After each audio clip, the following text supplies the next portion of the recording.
Welcome to the Back 9 Six-Pack with Mitch and Justin. Let's roll. Hello and welcome to episode 78 of the Back 9 Six-Pack. My name is Mitch, joined as always by my esteemed colleague Justin. When's the last time you had family pictures done? Last year. Okay, that's pretty respectable. Yeah, I think we try to get them done every year. So do we. Just because the kids grow up so fast. God, that was aggressive. Hey, liquid dusts do have a little pop to them. Yeah. We try to get them done every year. Just because our kids grow so much. And it's like they look different 12 months apart. Oh, yeah. Yeah, Saturday we had some. That's why I was asking. It's tough. That's another reason why I was asking. No matter the game plan, it always seems to just I don't know. There's too many variables with kids. There's a lot of variables. Especially with one as young as you have. There's not as many variables. Actually, no, I might actually have more because now we have girls that they want their hair curled. Yeah, they start to care how they look. They want, I like this dress in the store, but now it's not looking so good today. That's just as bad. Yeah, mine is more just that big rock's more interesting than this whole photo session. And we only have 20 minutes. So can you please just smile at the camera? Yeah, we're paying $150 for 20 minutes of pictures. I need you over here looking at the camera. Yeah, exactly. So yeah, that was fun on Saturday. But the other reason I ask, so we're already we're right on time. No matter how hard we try to get Can't be early, 10 minutes early. Yeah, no chance. Just stuff happens. And we get there, we park, I'm getting my youngest out of the car, and I go to close the door because I've got him in my arms, and I just hear a scream from inside the car. Zach was still in there. Had no idea he was climbing under his brother's car seat to get out of the car. I slammed his pinky in the car door. Luckily, he's fine. No broken bones, didn't break the skin, nothing like that. I think he just kind of got pinched in the weatherproof strips or whatever. But it was enough to induce somewhat of a meltdown, and I had extreme dad guilt. He looked worn down when I saw him on Saturday. Yeah, I think he had a traumatic morning from his dad shutting the finger in the door. And pictures in general just traumatic, even if that didn't happen. I got a feeling he's a little bit like me in that his just doing anything kind of exhausts him. I think he's gonna be a little bit of an introvert. So I could see that. Yeah. So that, and I'm telling the story because it lets me tell another story. It was one of those circle of life, everything comes full circle moments. Because a little different scenario, but when I was about, I think 10 or 12, playing whatever, D2 or C baseball or whatever, my dad, I was reaching back into the car seat to get my glove or something or whatever, and my dad, for whatever reason, had reached across the other side of the car to close the door and slammed my finger in the car door. And this actually broke the skin, and I was bleeding. We had to tape it and stuff, whatever. I ended up playing anyway. It was fine. But I had to call my dad later in the evening and be like, dude, I'm sorry I've given you shit for this for 30 years because I just did it. And it was just one of those things. Yeah, I've had a couple of those. I can't name any specifics, but I've had a couple of those stuff that's happened to me, I've done to my kids, and I'm like, yeah, it's just the process of being a parent. Yeah. I mean, nobody was in the wrong. He's trying to get out of the car. I'm trying to close the door. You're flustered. He's flustered. We're trying to move too quick. Yeah, just accidents happen. Gosh. Yeah, it really, it makes you it puts things in perspective when you especially as we become parents and our kids are getting older, things are happening that you're like, oh man, I remember doing that. You're just like, man, I remember how pissed my parents were. Yeah, exactly. And there's sometimes my kids do stuff and I'm like, I want to be mad, but I'm like, God, that's me coming out of them. You know what I mean? That's almost the worst. When you recognize yourself in them, that's when you get more mad. Yeah, I know. At least for me. And I just know, if I tell my parents about it, they're just going to laugh because, yeah, we dealt with that too. That's you, Yeah, that's the funniest part is when you see yourself. That's really the world's turning around. All right. Well, thank you all for being here. Please subscribe, rate, and review the show. Follow us on social media at Back96Pack. And hey, shoot us a text. Do you have any full circle life moments, parenting moments to share? There's got to be so many of those. Yeah, we'd love to hear those as well. Turkey Open is full. It's full. I told everybody not to wait. Yeah. Hey, all you can do is warn people. Yeah, we gave plenty of warning. I left the form still on the website.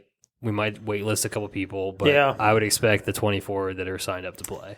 I don't see any flakers on the list. Yeah. I could be wrong. Don't prove me wrong. But I don't see any flakers. But that doesn't mean something else doesn't pop up and someone else gets in. So right.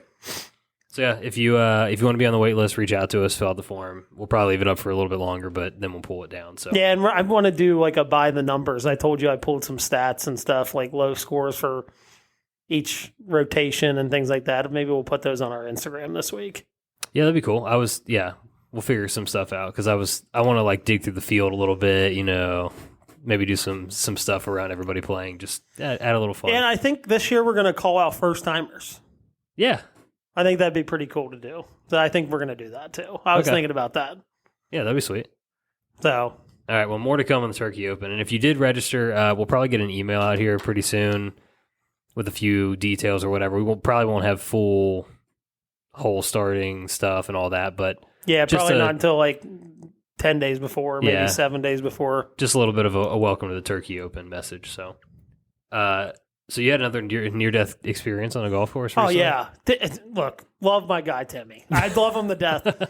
And honestly, it was just like it was like something to laugh at after the smoke settled. But we're playing on Friday. By the way, this is my first near-death experience on a golf course. I've been hit with golf balls and stuff like that, as we talked about. But this one felt more present and threatening. This felt like things could have gone really wrong for me and him. More so him, I think, probably. Yeah. And look, we're creatures of habit. That's why it's like funny, because on this hole that we were on, 9 times out of 10, you pull your cart like all the way around the green, right? Yep. The pin just happened to be in a spot where I'm like, I don't think I'm going to pull all the way around because it's right there. You know what I mean? Like, I'm just going to cause myself a longer walk when the pin's right there. Yeah. And I got up in my cart, I don't know, probably a minute or two before Timmy. And, I get out of my cart, I get my putter out, and like, I hear the cart coming, not really thinking about it. Getting closer. Like in the back of my mind, I'm like, and it's not slowing. Like, when the golf cart's slowing down. Yeah. I didn't hear that happening. And I turn around. He's looking down. I think he was looking at his phone. I don't know. He was looking at something not in front of him. And I'm like, oh, crap. And I jumped out of the way, and he just was like, wham, like barreled into the back of our car, full speed. God. He hops like it moves him forward. He hits the steering wheel with like his like stomach, torso area. I'm like, and there's like people looking, like people saw it happen. Thankfully, cart wasn't damaged. I don't know how. Neither cart was damaged. He was good. I think he's got his breath knocked out of him. But we need to start an awareness for distracted driving on a golf course, apparently. I didn't know this was ever going to be an issue. But man, I jumped out of the way. I saw my life flash before my eyes. Like that was like, it was very like, it's not slowing down. I turned, looked, jumped out of the way, bam. Yeah. I just envision you like the dude in like the little dinghy in Caddyshack where he like does a double take at the yacht coming at him. Yeah, that's exactly. It's almost what it felt like, honestly. Well, glad you didn't get absolutely smashed by a golf cart. That would have been. And I'm walking up by the clubhouse after we get done because that was on 17. And everybody's like, hey, how's your neck? I'm like, I wasn't in the cart. Yeah. Thankfully. No whiplash. I actually think it might have not felt very well if I was in the cart, like as he rear-ended us. Yeah. But yeah, we can laugh at it now. Carts were good. We're good. But it was, yeah. I mean, it was a beautiful day of golf too. It's like, we got people yelling over like, what the hell happened over there? I'm like, we're good. Like, and the first thing everybody goes like, oh, like how much did you guys drink today? It's like none actually. Like it was like it's just a total accident, And again, we're creatures of habit. He'd probably just assume like, oh, his cart's all the way around without even looking up, So please, no distracted driving on a golf course. Yeah, we need to put up like the traffic signs, with the corny jokes on them. That's what we need out there. So I wanted to shout out Kaylee and Ryan for the birthday party they hosted for their daughter, Emma. Fantastic. I had not been to Oakley Greens. I know you had before. It's a great place. So sorry to be a little localized here if you're not from Cincinnati, but the place is awesome. Yeah. For people that aren't here, it's very much like Pop Shot. Is that the Tiger Woods one? Pop Stroke. Pop Stroke. Yeah. Pop Stroke. It's very much like that. Same kind of setup. I think their hanging out area at Oakley Greens is cooler than the Pop Strokes I've been to. Okay. And that's nothing against Pop Stroke. Seems more like not chain, which it's not a chain. Yeah. You know what I mean? But it was a perfect day too. Yeah, it was great weather. They had 2 18-hole, I wouldn't even describe them as putt-putt. It's just like a putting course, right? Yeah. And they're hard. They're super difficult. Like putting on turf and with that kind of slope. The other one that we did not play is just as hard. Yeah, we played the white course, so I imagine the black course is probably pretty difficult. Like Bethpage Black. Yeah, exactly. They had, playground area for kids, giant, open viewing area with a huge screen. There was little private areas you could rent for parties that were and 2-tiered. stuff. They had the upstairs. We went up there. I ate with my kids up there. Yeah. There's a full inside bar brewery type area. Yeah, restaurant. It's cool. All the drinks were kind of golf themed. The cocktail. I got myself a little transfusion. Yeah, their transfusions there are really good. Yeah. I've had a couple of those. Yeah, I just thought it was a blast. It was a really fun hang. Yeah, and they had the Acushnet putters. Yeah, the putters are really old school, Titleist Acushnet. But then they had the hodgepodge of putters over there too, which I think is kind of cool too. I went with a little say circa 2005 Phil Mickelson putter. Yeah, I saw that. The halfback, the half blade or whatever. I felt like I had to putt claw with it. Maybe I went with one of those, like you said, the old school Acushnet ones, and God, that thing had some pop in it, dude. Yeah, if you hit the sweet spot. The sweet spot's the size of a pity. Well, I was nuking putt, so maybe I'm just a pure stroke over here. Too pure. You got to tow that thing. Golly, dude. Yeah, but that was a blast. Truly, it was. Yeah, so if you're in Cincinnati or you're passing through or whatever, definitely save some time for that because it's a real cool place. We found out a fellow West Sider is a part owner in it. Yeah. That Nick knew. So, if you're in town or from Cincinnati, I'd highly suggest. No free ads, but definitely a cool place if you have a family too. You can take them over there. There's stuff for everybody. Yeah. And honestly, it was fun. We were all out there with our kids, kind of madness going on everywhere, but it was just fun to Yeah, I had a kid have a breakdown because she wasn't playing very well, and I'm like, honey, I got 2 6s on the card too. It's right. Yeah, I think I was telling you I was 4-1, 4-1, 4. Just no in between. Just brutal, giving it all back. Yeah.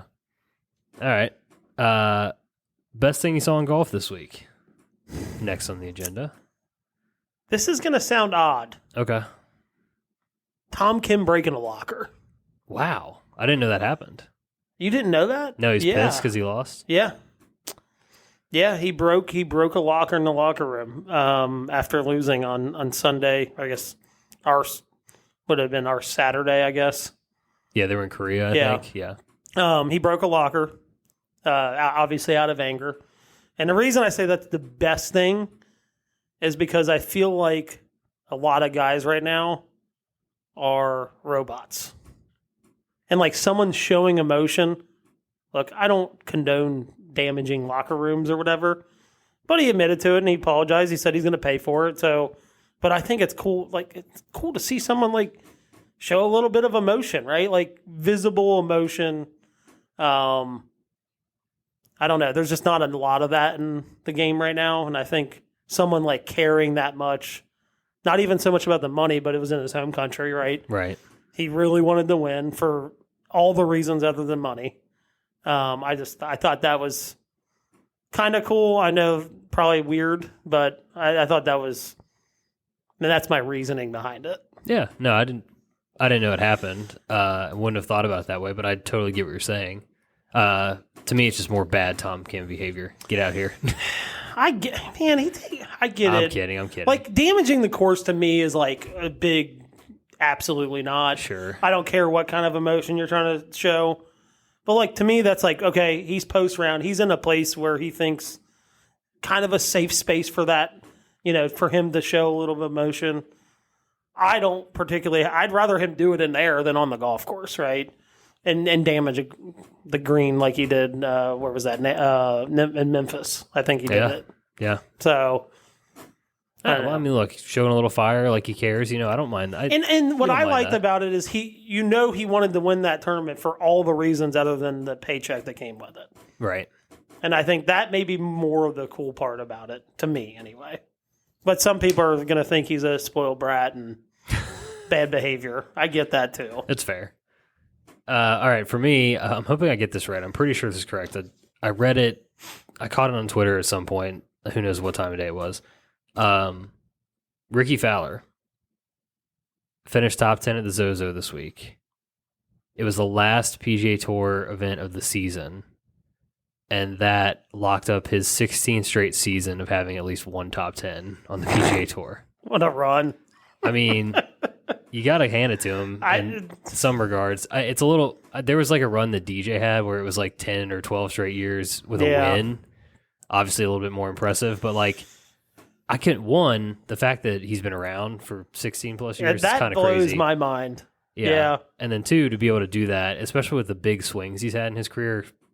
Especially like for 5 years felt like it was just not good. Yeah, I mean, it feels like he's been in the wilderness for quite some time until he had that win last year. But yeah, and then still pretty impressive. I mean, I'm happy to see Ricky on a leaderboard. I'll never be mad about that. So. I just think he's just like one of those guys. Golf's better with him around. Exactly. Yeah. Although reports on the ground are telling me that he's now using a lab putter. I did not witness this, but okay. I used to always think of it as such a good putter. Now we're going to the depths. I mean, that's definitely the one thing that I think that started his downfall. He started to not putt well, and then I think it. Just like anything, right? When you feel like you have to hit everything so close to make birdies, like then everything else starts to fall apart. But I'm pretty sure his downfall started with a putter. So, hey, look, if it works for him, it works. Like, I think when we talked about him a couple weeks ago, I'm like, if it works, it works. Like, I'm not going to judge you. God, it'd be so sick to see him, like, to be one of these, like, maybe quote unquote older guys to like go win like an Open or something. I could totally see that happening. Too. I really he's always had a good all-around game. It's like when you would just accept the fact that it may never happen. Like you're just like, it's not going to happen. Then it might actually happen. You know I don't know. Yeah. Like you don't have the pressure. You're just like, all right, I'm out here playing. He's got to get one. That's what hurts so bad about LACC, man. Yeah. Like, what a wasted victory that was. I don't even want to revisit it. Yeah. But it robbed us of a Ricky or a Rory win there, and it's just sad. It's very sad. So, yeah, shout out to Ricky. Hopefully, a little bit of a resurgence here coming into 2025. All right, NFL time. Team draft update. You had 2 head-to-head wins against me this week, and I still picked up a game on you. Yeah, well, because I had 2 teams playing each other. Right? Oh, yeah. I had Jacksonville and Green Bay playing each other. I can't remember who else. Oh, Ravens. God, the Ravens lost to the Browns. They blew that one, yeah.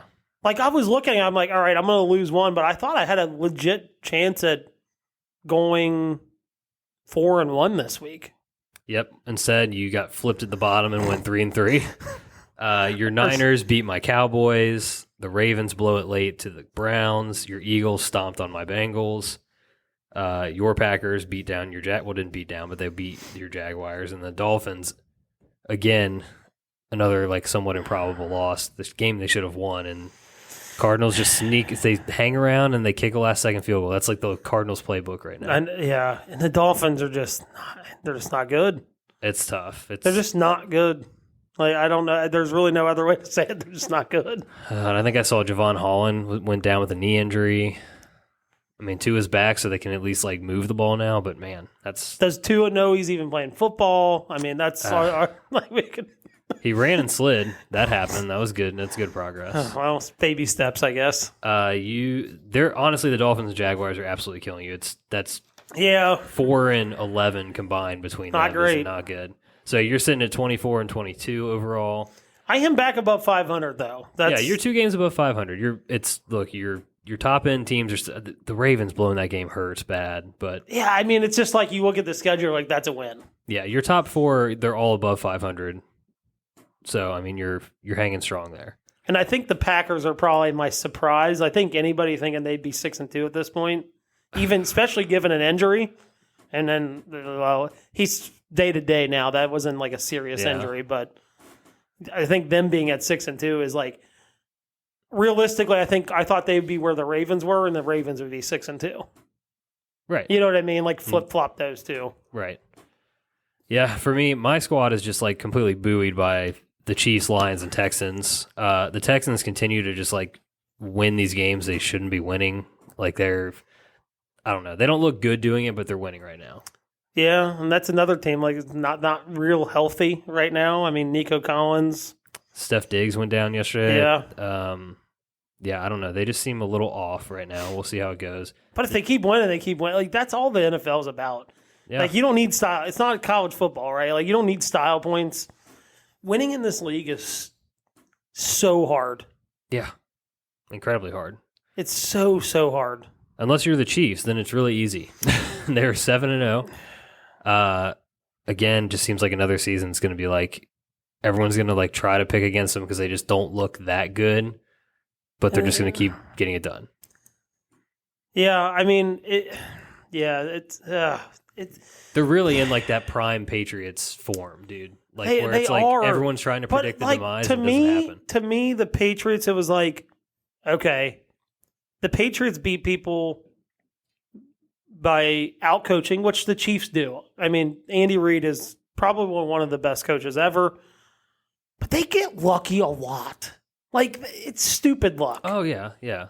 It's so stupid. Very much so. Not in this game this week. They didn't really need luck to beat the Raiders, but like, I don't know. Like they get a team when it's all their quarterbacks out this week. It's like it always seems like things just kind of. It's like all the chips are even, and like some chips just kind of slide their way. And it's like, oh, now it's not even, right? Right. I don't know.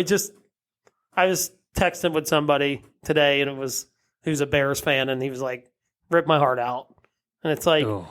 I was like, if we could all just have luck like the Chiefs, it's like that doesn't happen to the Chiefs. Like, it just doesn't happen. You know what I mean? I don't know. It just feels like there's certain things like that happens to the Bears. I could see that happening to the Bengals. Like, there's certain teams I could see that happening to.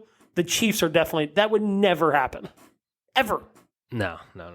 And like, the Bears didn't do a lot wrong other than the guy taunting the fans. He still got over there. He could have still knocked it down. Yeah. It's like it was pure luck. It got tipped the wrong direction, and a guy just happened to be there. Well, he was the guy that tipped it, and the guy that he didn't cover on the way down the field was the guy that caught it. I know. So maybe he's like supposed to be over the top in that play, but he's brain fart because he's fucking around. Yeah, that was a tough scene, by the way. Yeah, just all around bad look. So there's really not much to say. He apologized, but like, hey, Yeah. Lions continue to beat ass, 6-1. Yeah, love my Lions. Big game this weekend between the Packers and Lions. Oh, huge! That's gonna be a lot on the line. I mean, like it's like you're either 2 games back or you're tied for the division. I mean, that's big. Yeah, huge.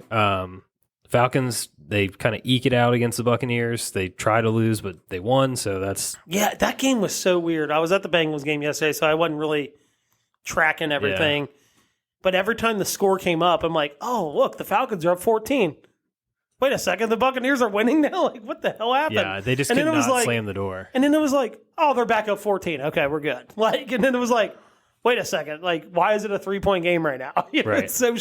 It was crazy watching that just from a scoreboard standpoint of the back and forth and like the roller coaster that game was on. Yeah. And then, like I said, your Niners took down the Cowboys last night. The Cowboys, I don't know what they're not good, obviously. Yeah, Dak Prescott's not good either. CeeDee Lamb's awesome. I mean, these interceptions that Dak is throwing right now are just they're like Andy Dalton picks. Yeah, the one at the end of the first half, I saw him rolling out, and I was like, "Oh, he's going to throw it there. It's going to get picked off." And I saw it 3 seconds before it happened. Like, I saw it on TV. Yeah, I'm like, he's going to throw it there, and that guy's going to drop back a little bit, and it's going to get picked off. And that's exactly what happened.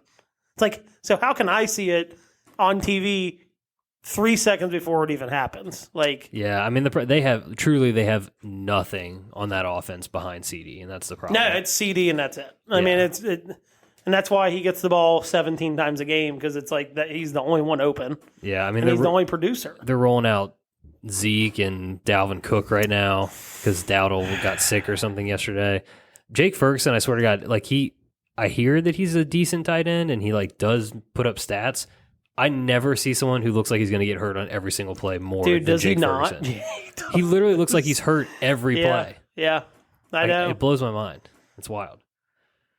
But I'm sitting at a cool 30-15 right now. We're very pleased by that. Like we talked about last week, I don't have a team that's bottoming out. I mean, the Bengals are not good, but they're not 2-6. But that could snowball. And it could snowball. That's the one thing that I'm a little worried about. They're probably 2 more losses from just mailing it in. Oh, yeah. And they might even be 1 more loss from like, all right, see a T, like trade him away. Maybe trade a couple other pieces away. Because it truly, and we can get into this now, it's truly like there's probably conversations being had about blowing this thing up from other than some key pieces. There should be. I mean, all you're doing right now thinking you have a chance to make the playoffs, which they technically still do, right? Their schedule after this is pretty favorable. I mean, they got the Raiders next week. Yeah, I thought it was favorable. Then I kind of looked through. Raiders next week, but then they've got at Baltimore, at the Chargers, a team that's kind of surprisingly decent. Yeah. The Chargers are very beatable. I mean, okay, and then they host the Steelers. Talking about beatable teams, the Bengals are 0-4 at home. Their wins are against the Panthers, the Giants, and the Browns. Yeah, that's not good. That's 3 of the worst teams in football. And I just don't. Even if they do go, quote unquote, go on a run, what is it going to get you? They can't beat a good team. The only thing it's going to get you is instead of picking 8th in the draft where they need to be, right, you're going to be picking 17th. And that's a big difference when you're talking about the piece you're going to get. Especially with the way that they've drafted. Yeah. Yes. Yeah. But there's got to be, just from a standpoint of knowing, okay, look, we fucked up our last year, right? This was our last window. It's now time to build for 2 years from now. Like, it's time to, and honestly, the craziest thing about the draft now, if you have like one good draft, you can turn it around like in a year. It's like, it used to be like draft, all right, 2-3 seasons, this is going to be. Now these guys come out, I don't know if it's like they're staying longer because NIL, or they're staying longer because of the COVID situation. Guys are coming out like ready to produce in the NFL, where it felt like maybe 20 years ago that wasn't the case. But if you have a good draft and you get the right key pieces, it could be good the next year. But the problem is they need more draft picks than they have. So it really alleviates a lot of the risk of them making a shitty pick, which is likely. Yeah, that or like you said, they need to be picking higher. So it's not like this. You're either reaching for like a positional need or you just are in that spot where like more busts happen, right? Yeah. I mean, that's, but there's got to start to have the discussions of trading some key pieces away. And look, I know Trey Hendrickson's the only thing that actually produces on that defense, but he's a key piece that like needs to be probably on the trading block. I mean, yeah, so shout out to my buddy Trevor. He texted me. I had no idea this was the case. You know, the Bengals have the 3rd highest paid defensive line in the league. Yeah, and they're 29th in pass rush grade. Yeah, like I don't know where the Packers relate to like payroll. I mean, Preston Smith is paid pretty well, but outside of that, like Is Gary still on a rookie year? I think he's on his last, maybe his second. He's got 2 years left on his, and then the rest of them are like drafted in the last couple of years. So I bet theirs is cheap. I bet they're probably top 8. Right. You know what I mean? Realistically. But yeah, like if they beat, I think it's they won't do it. This is what they should do. This game against the Raiders, if you win it and you want to like tell yourself you can keep winning and try to make the playoffs, fine. If this game is lost, trade deadline's next week. It needs to be a fire sale. You have to. But what you do though in that situation is everybody knows that. So now instead of getting trade Higginson, right? Yeah. Maybe you get a 3rd rounder for him. But they're going to be like, no, you're desperate. Here's a 5th rounder or 6th rounder. You know what I mean? Right. And 5th, 6th, 7th round, like, yeah, you can find some gems in there. But realistically, percentages would tell you that that's somebody that's going to go in the practice squad and maybe even get cut. You know what I mean? Right. And to that point, that's what's so frustrating about them not making moves when you have, for example, the Chiefs. Not that I love the Hopkins pick, but like they're trading mid-round picks. They just traded a 2026 6th-round pick today for a pass rusher from the Patriots. That's basically getting him for free. Like, yeah, and what are you doing getting, with that 2026 6th-round pick? Depth, right? Like that's the thing. You're building out, like you're raising the floor of your roster so that when T. Higgins can't play, it's not freaking Trenton Irwin and Yoshivas, who's a 6th-round pick from Princeton, like, and they won't play Burton. All of a sudden now, oh yeah, we're going to increase Burton's snaps.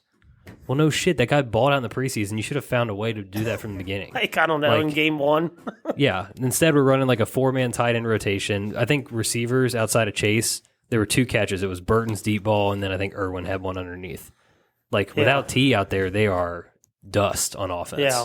And if it's not clear now, they should absolutely not pay that T. Higgins. Like, no. He can't stay healthy. Like, and I'm telling you right now, he's going to hit the free agency next year, and he's going to learn pretty quickly, like, what that's going to cost him. Like, and I know he can't help it, right? Like, I think he's genuinely hurt. Yeah. I just think he's going to have a pretty harsh reality when he thinks he should be making $30-ish million, and teams aren't willing to pay probably more than 20.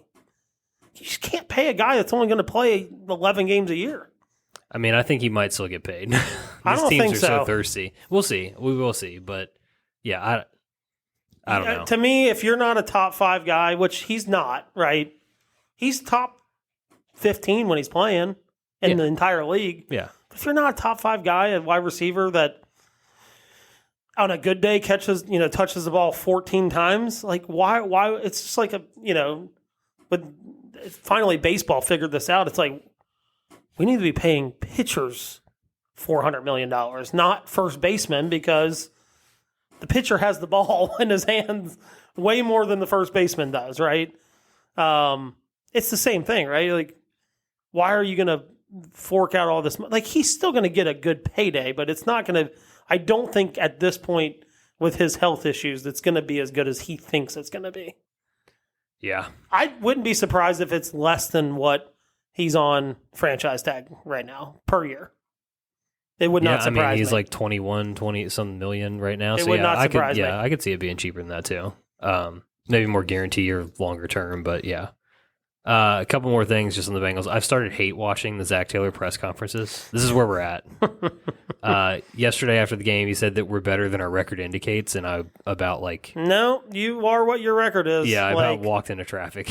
Like at this point, like okay, if you're like 1-3, right, or 1-2, and maybe you had your first 3 games were against really good teams, maybe, right? Yeah, or if you had one of a pelt or 2 on the wall, you beat a couple good teams. Yeah, like if you beat Baltimore and you're and now you're at 500, it's like we're better than what, but you didn't beat them, and you haven't beat anybody with a heartbeat. No. So and you lost to the Patriots, who were like another of the bottom 5 teams in the league. So yeah, it's truly. I used to do that with Mike McCarthy too. I'd pull it up on Twitter and watch the live press conference and just somehow just stare a hole in his head. Like, yeah, that's what I did today. I was in the car pickup line for Zach, and I listened to the one from today, and it was actually kind of a funny moment. Someone asked him about, how do you feel about like in-season trade? Like, what are the pluses and the minuses of that? And he was like, I don't know. You have to ask one of the teams that's done that, which is kind of a jab at the front office. So to me, okay, so I'll give him some defense. Which I kind of like that. Yeah, I'm like, in his defense, if he's said, hey, we need to go get this guy, and the front office is not willing to do it, that's not a Zach Taylor problem, right? That's an obvious problem that I think everybody knew the Bengals had. It's an ownership problem. Yeah. So that was interesting just to hear him kind of vocalize that publicly. And he also did defer to them. He was like, you have to leave that to Duke in the front office, like in terms of, he's like, I'm coaching the team that we have, is what he said. So it's like, damn, I kind of fell for him in that moment, which was, that's why you watch the press conference, maybe you. But that to me means he's gone and told him we need this, and they've not gotten it for him. Sure. So. Okay, one last thing on the Bengals. Gunsidon's fan mail. Did you catch this? I did not. All right. Oh, yeah, I did. Yeah, I did. Bear with me. This is a long message, but we're gonna read this one. He goes, that year Michigan finally beat Ohio State by simply being more physical. Their entire offense was run behind tight end motion. Let him kick out the D end or linebacker. It has become pretty sad to see that the offensive scheme for the NFL Cincinnati Bengals is now the exact same thing with that same exact tight end, Eric All. If he starts on the left side behind him, if he starts on the left side behind the tackle, he motions right and they run behind him. If he starts on the right side behind the tackle, he motions left and they run off the left tackle behind him. It's noticeable from the stands. While I am so fired up that Eric has had the start in the NFL that he has, in parentheses, he's truly an awesome kid. Gunt actually taught him in high school. Yeah, he's a Cincinnati kid. I really want the Bengals to be a little more creative than a run-it-down-your-throat college team, especially with all these so-called weapons. Just curious if your thoughts. I'll hang up and listen. I think that's been the thing with Zach Taylor this whole time. I think I told you that. I was like, you can have all the horses in the stable. I think I texted something like this, like, but when you're getting out-schemed and out-coached every game, I'm not surprised your record is what it is. Yeah, I mean, one, the defense has truly become an abomination, and it can't all be personnel. It's bad. And two, Zach Taylor, think about like the motion rates in the league and all this stuff, and just like how easily we've talked about this before. Like other coaches can get the ball in the hands of their stars, and it's not just a bubble screen or a pop pass or whatever once every 4 games. It's like, no, literally, like we know this guy can beat this look on defense, and we can get him the ball downfield in space. Yeah, the Eagles cooked us all day yesterday with A.J. Brown and just open holes in the defense. Yeah. You're telling me Jamar Chase and Joe Burrow can't do that? We're talking about the same issue I have with Chip Kelly at Ohio State. Ah, okay. I mean, it's like there's some times when you just go, like, when you have these new schemes and things like that with the motion and stuff, it's like there's a reason that stuff's working. Because one, I don't think a lot of it, I feel like football is very much like for 5 to 7 years things work. Like the new thing works, right? Yeah. And then defenses kind of start figuring out how to defend it, and then you got to kind of change it up, right? We're still in that, like, where the motion and stuff is still working, and that's like the new go-to scheme, right? Motioning, and you got all these moving parts and a lot of eye candy. Like you may be running off the tackle, right? But there's a lot going on that makes you think they might not be, right? That's the whole thing. That's the whole Shanahan offense, right? Same thing with Ohio State. It's like you have all these good athletes.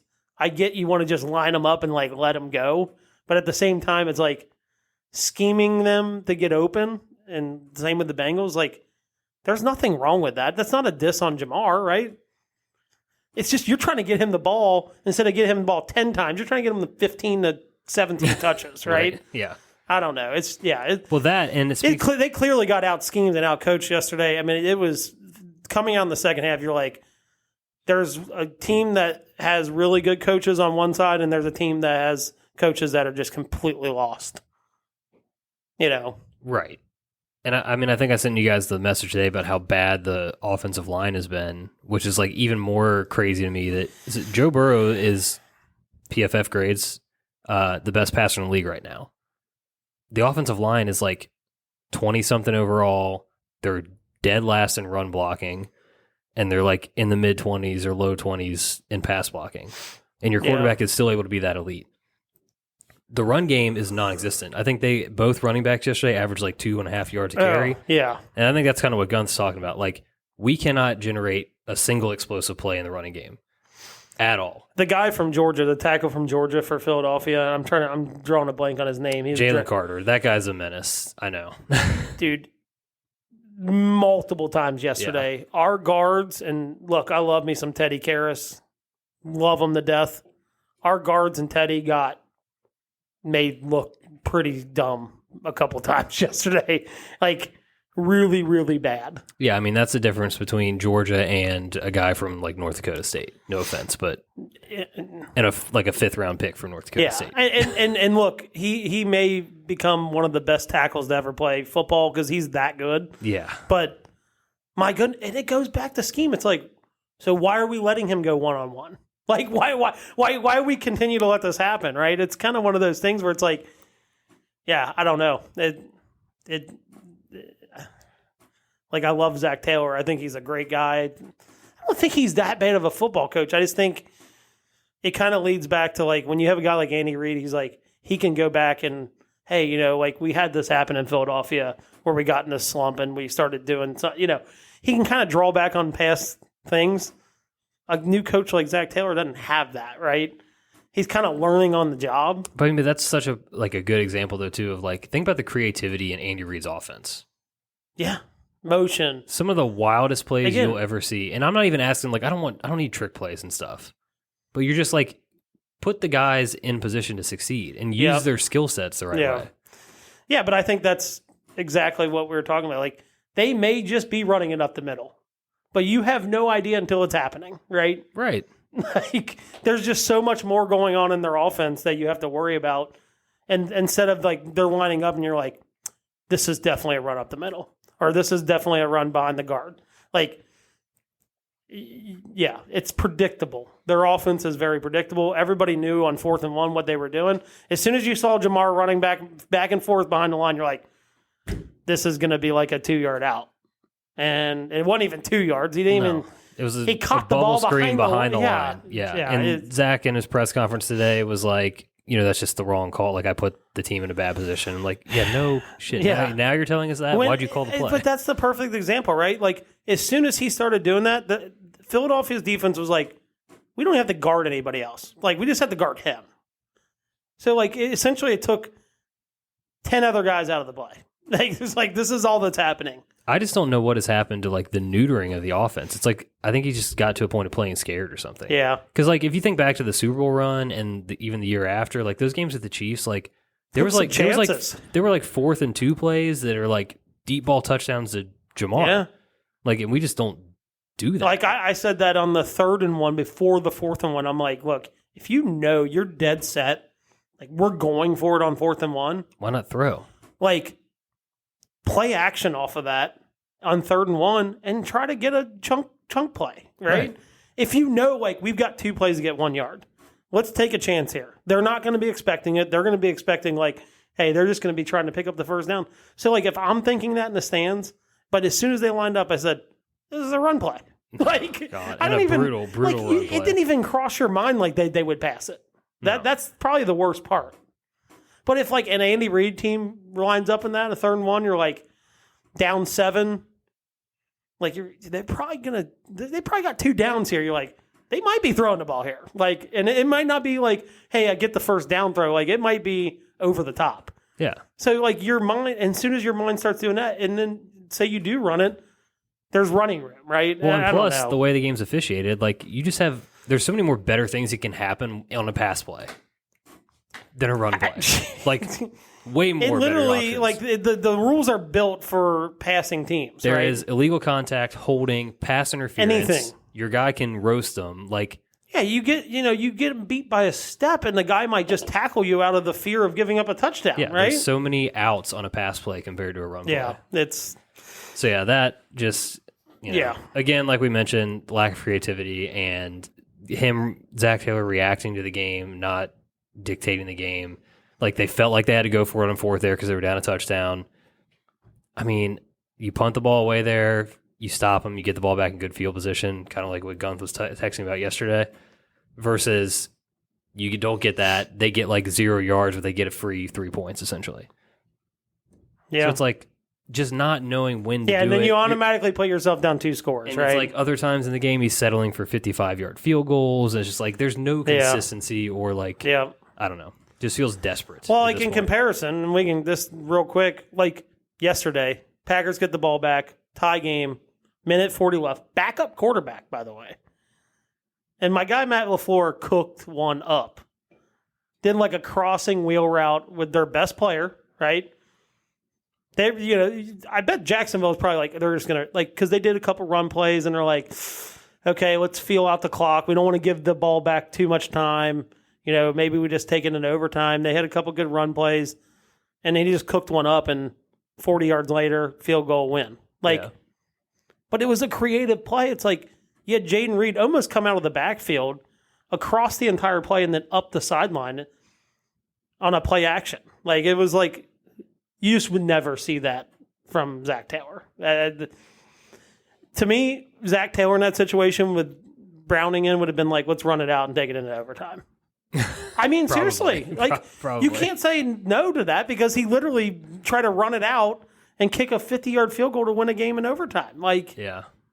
So I know we're down. That's bad. all I got on my Packers. We just keep winning. We're just winners. Yeah, is Jordan? Is he hurt or is he injured? Do we know? Who knows? Okay. So I would guess he's actually injured. I would guess he's back for the Lions game. I heard day to day, but I'm going to guess that he's going to do everything he can to be back for that game. Yeah, strained groin sounds painful. It really, honestly, I've had a groin injury before. They're like even the slightest like tweak. They hurt. They really, really do. That's tough. Yeah.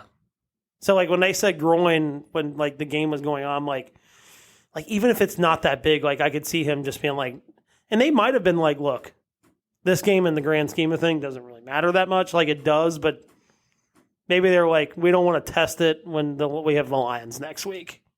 I could totally see that. Yeah. I hope he's back. I want to see. Yeah, I want to see. I want to see a Packers Lions just brawl. Yeah. See what happens.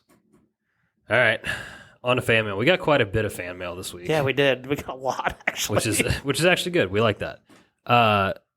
Hinkle always has something to say. We love that. Some really good answers to the question about like who would you take from your team's history and put them on the team now. Yeah. For the Reds, this is an elite answer. Eric Davis is what he said. Yeah, dude, Eric Davis. Just like, a stud outfielder that mashes. Yeah. Before our time, but like I think any Reds fan really knows like Eric Davis was a dog. Like he was a dog, dude. Absolute dog. Yeah, this team could use Eric Davis for sure. They could. His bat especially. That's what I mean, yeah. You'll have to explain this one to me. For Kentucky, he said Rex Chapman. I don't get this one. Yeah, I mean, because Rex was a shooter, kind of a high flyer. Okay. Probably wouldn't be a terrible fit in Mark Pope's offense. But, like, Rex was before my time, but, like, my grandpa was never a big Rex guy, so I'm like, I never really got into him. Like, I know about him, right? But he probably would fit in the offense pretty well. Gotcha. I didn't know Hinkle was a Notre Dame fan, but Joe Montana, yes, that would help. They need a quarterback. Jesus. Yeah. They do need a quarterback. Nothing against Riley Leonard, but when you get Joe Montana back there, it'd be a completely different team. Yeah. For his Cowboys, this one makes a ton of sense. We were just talking about how they have nothing behind CeeDee Lamb. Bringing back Michael Irvin. CeeDee Lamb and Michael Irvin would be pretty good. Maybe an Emmitt Smith, too. Yeah, just get them all. Run the whole 90s team back. And then for the Bengals, he did say Chad Ochocinco, which, honestly, I don't hate that. Yeah. I don't hate it. Look, I love Chad. They need like that swagger too. It feels like Jamar's got some of that. Joe's definitely got it, right? But yeah, like they need someone out there like that's the shit talker.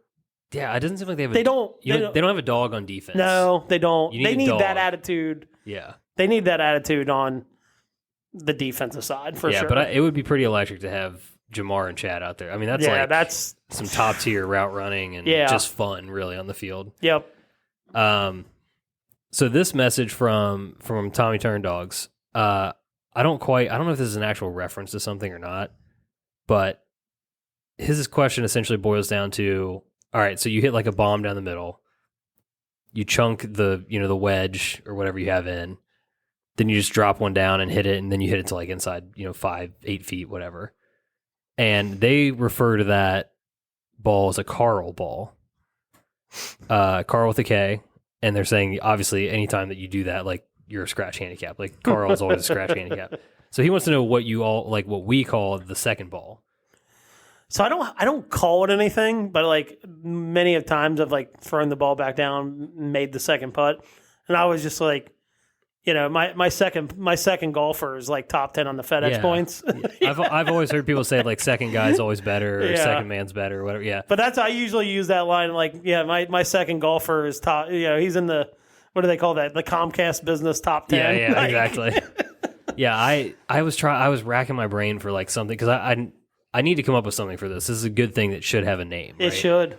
So I need to think about this a little bit, and we'll take submissions too if anyone else has an idea for this one. But yeah, we'll get you a better answer next time, Tommy. I got to figure out what to call this thing. And then finally, this is a shot at me. I don't appreciate Tyler in Tampa reaching out. He said Cincinnati football is done for the year. So it's time to look at other sports. So he wants to know what's more likely to happen this coming season: Bearcats basketball making the Sweet 16, or the Reds winning a playoff game or series, I guess. I would say the Bearcats making a Sweet 16. Total agreement for me. Everything I've read, they've preseason, they're going to be good. And that program has actually done that within the last like 30 years. Yeah. Reds have not. So I mean, hey, maybe hopefully Tito can turn us around, but I would bet on the Bearcats in that scenario. Yeah, I mean, selfishly, October baseball is incredible, and I want that back in Cincinnati so badly. Desperately. I think more likely is probably the Bearcats making a Sweet 16. And they had an exhibition, looked pretty good in it. Yeah, I think they're going to be an exciting team. I'm excited. I'm going to the Texas Tech game in January at UC. It's going to be I am going to be rooting for Tech. That's like my surrogate basketball team. Like I root for them. Family ties, things like that. Yeah. I got guns up. You've gone to games there. I've gone to like 4 Texas Tech basketball games randomly. Yeah. That's probably more UC basketball games than I've been to. I think I've been to 2 UC basketball games. So I've been to more Texas Tech basketball games than you've been to Fifth Third with the remodel, right? Like no, not yet. That's why I'm looking forward to it. I want to see it. I remember it before. Big improvement. Yeah. It was kind of a crappy place to watch a basketball game beforehand, but I've heard it's definitely upgraded. Yeah, it's definitely upgraded for sure. So yeah, that's the fan. Well, we had another one. Oh, we did? I know we had another one. Oh, well, so we can get to that. Are you stealing that for your Patio Beers? I am that lazy. I'm stealing. So we're heading to the patio. And by the way, Susie asked that we keep this session clean so Zach can actually listen to it. Okay, yeah, so I promise. We will do that. Yeah. Yeah, stealing my son's question. They wrote in the text chat. He wants to know what our best and worst Halloween costumes are. It is Halloween week. Like how we looked in them, or just like what you were going for was not achieved? I think it could be anything. However the mind sees best or worst. I'm good with both. I know for me, my best one, or at least the one I remember the most, was like, I think I was a red Power Ranger one year. That's pretty good. Yeah, and given our generation, when you're a kid, you're 6 years old, and it's the Red Ranger. Yeah, you got the mask, the full jump. I just remember feeling like I looked sweet in my Red Ranger outfit. So I have a couple for the good ones. In second place, I used to dress up as Chucky when I was like 6 years old. Had a Chucky mask. That's terrifying. Had a red like striped shirt underneath the overalls. Like it was pretty good. I remember doing it, but then like seeing pictures as an adult of me doing it is terrifying. Like it's just legitimately terrifying. And it probably looked like real, like just real 90s, if you know what I mean. super 90s. Yeah. So that's 2. Number 1, So I was always called always told as a kid, I'm like you look like Frisch's big boy. Yeah. Like you look like their mascot, you know. And I do. I have like the swoopy hair, kind of wavy hair, chubbier face. So I decided like 8 years ago, I'm like, all right, my uncle has like used to have a huge Halloween party. I'm like, I'm doing it. Like I'm committing myself to doing this costume. So wife paints white pants, like checkered red, because that's what he wears. And then I got a T-shirt and he just has like the plain white T-shirt with like big boy on the front. Yeah. And the suspenders. And I wore that. And I think I wore that it was so good and everybody loved it, especially people that knew me like growing up. Yeah. It was so good that I wore it for like at least 8 or 9 years. Oh. It was, and I actually forgot about that, and that's top notch. Yeah, truly. we're gonna if you can find pictures of yours, I have my Frisch's Big Boy picture. I can post that on our Instagram. But that was definitely the best one. Worst one, college. Went as a mariachi band person and shaved my beard off into a mustache. It was a hideous costume. It was just not. I looked like I hadn't showered in days. Like it just was not a good look for me. Cultural appropriation usually doesn't work out well. I gotta say. Yeah, but it just was like looking back. I'm like my hat was falling apart. Like it was just not. It just yeah. I don't even know how to play a musical instrument like that. Like I just wasn't good. Yeah, I get that. Shocking. I'm sure you know. I gave up dressing up for Halloween pretty early. Not really my thing, to be honest. Man, I've always loved Halloween. I love the idea of Halloween, but I'm just not like the person to like put on a costume and go do it or whatever. So honestly, I haven't really had that many costumes probably since I was about 12. Well, my run from this had to be like 8 or 9 until that moment. I just got to, I don't know why I was this one year, but I was Zorro one year. And I swear to God, I must have been Zorro for like 4 straight years before I retired from Halloween. And that's a tough costume. It's like such a weird character, like in the first place. It really is. All the costume is like a flat brim hat, a cape, a black like eye mask, and a fencing sword, and you're Zorro.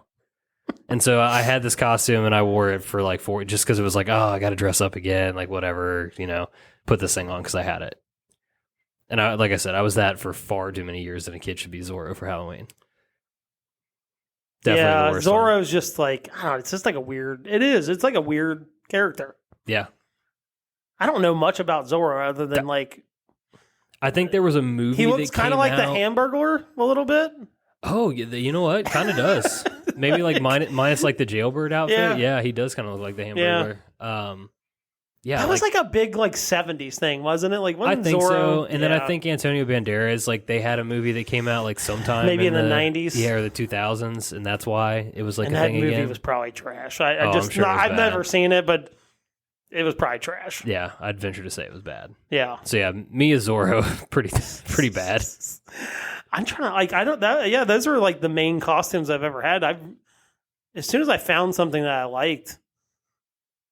I went as a baby my senior year in college, and I had a onesie on. It was just kind of weird. Yeah. I guess that was probably pretty bad, too. It was just this grown man in a beard walking around in a onesie. You know what I mean? It's just Yeah, I just don't... I mean, I had, the Batmans, I think I was it's funny. I went as a, right when I had my first kid, I went as a, throwback football player. I had a throwback Ohio State jersey.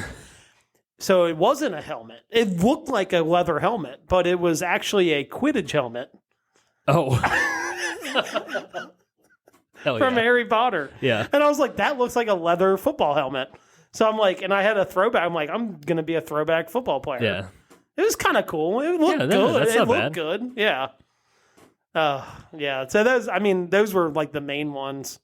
But yeah, the onesie thing was it's like a grown man walking around in a onesie. It was just Yeah, once you kind of get to that, that's you teeter on the creepy line. Yeah. It's never good. Yeah. What are the girls being this year? We've got a cheerleader. Okay. We've got a Hermione. Nice. And we've got a Pikachu. Ooh. I love Pikachu. Pikachu's great. He was always my favorite Pokemon. Yeah, I mean, that's like the basic answer, but I mean, Pikachu's the GOAT for a reason. So. Oh, for sure. Yeah. Oh, it's Pikachu, you know? So that's, what are the boys? Zach chose, he wanted to be a firefighter. I don't hate that. It's a classic good. So we went with the younger brother who's not old enough to pick his costume yet. He's going to be a Dalmatian. Heck yeah. Yeah. So that's kind of like classic Halloween costume combo. When they're that age, like you can really team them up. Like we had an Ariel one year, and then, you know, Kendall went as Flounder, the fish. She was like maybe a year old, maybe 2 years old. It's like, you don't even know what you want to be anyway, so this will be kind of cute. Yep. So he threw her in a Flounder outfit. But yeah, you can always kind of team them up when you got like one younger and one that still wants to dress up. Right. Or like he can actually pick his, you know. That's cool. I like a fireman. Yeah, that'd be sweet.